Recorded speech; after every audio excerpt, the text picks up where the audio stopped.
This is doctor R S. Maurya. Guys, हम आपको बता रहे हैं दैट कंजंक्शन है और in continuation with conjunction that is very important conjunction.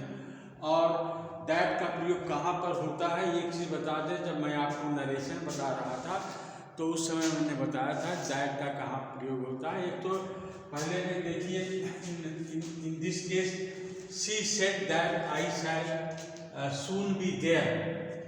तो ये नरेशन का है. ये इनडायरेक्ट ये नरेशन का एक भाग है जिसको कहते हैं रिपोर्टेड स्पीच, और ये रिपोर्टिंग वर्ब है इस साइड में. तो दैट का प्रयोग यहाँ पर नहीं होता. यहाँ दैट का प्रयोग नहीं होना चाहिए, बल्कि ये कामा हो जाएगा. ही सेड के बाद कामा होगा, आई शैल बी देयर, और ये इन्वर्टेड कामा बंद होगा, यहाँ पर फुल स्टॉप होगा. तो ये स्ट्रक्चर तो बराबर रहता है, आप इसको देख लीजिए. दैट का प्रयोग यहाँ पर न करें. ही सेड दैट यहाँ प्रयोग नहीं होता.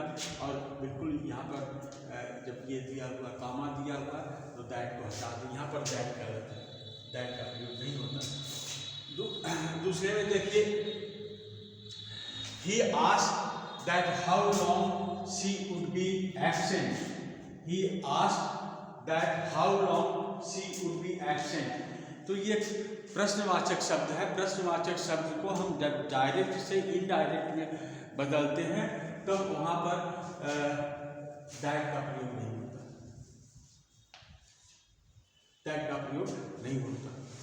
तो अगर वी वर्ड है तो वी वर्ड को ऐसे ही लिखते हैं स्मॉल से. How long she would be absent, तो यहाँ भी दैट का प्रयोग नहीं होता. तो प्रश्नवाचक वाक्य में जो वी वर्ड से शुरू होता है वहाँ पर जो कहते हैं इसमें प्रश्नवाचक में दैट का प्रयोग नहीं होता. ठीक है.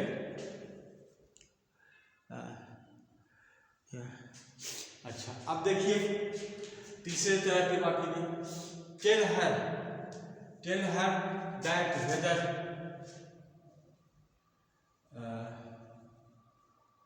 टेल हर दैट वेदर, ये दोनों चीज आ गया. टेल हर दैट वेदर, तो ये भी ठीक नहीं है. क्यों? क्योंकि ये जो है ये इंपेरेटिव सेंटेंस है. अगर कोई वाक्य मेन वर्ब से शुरू होता है तो उसको इंपेरेटिव सेंटेंस कहते हैं. और यहाँ पर भी दैट का प्रयोग नहीं होगा. वेदर का प्रयोग सही है. Whether you will return soon.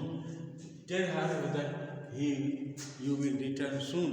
Tell her whether you will return soon, ये सही है. यहाँ दैट का प्रयोग नहीं होगा.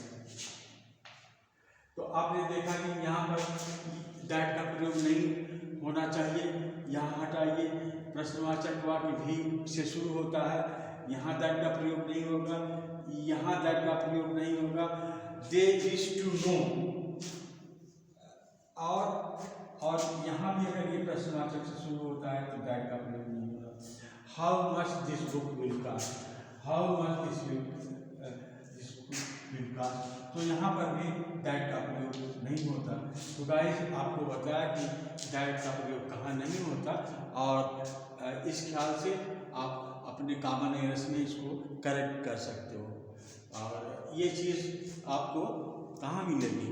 आप जब नरेशन पढ़ रहे हो डायरेक्ट से इनडायरेक्ट, तो simple sentence, assertive sentence, interrogative sentence, imperative sentence, exclamative, सब में हमने दैट का प्रयोग बताया था.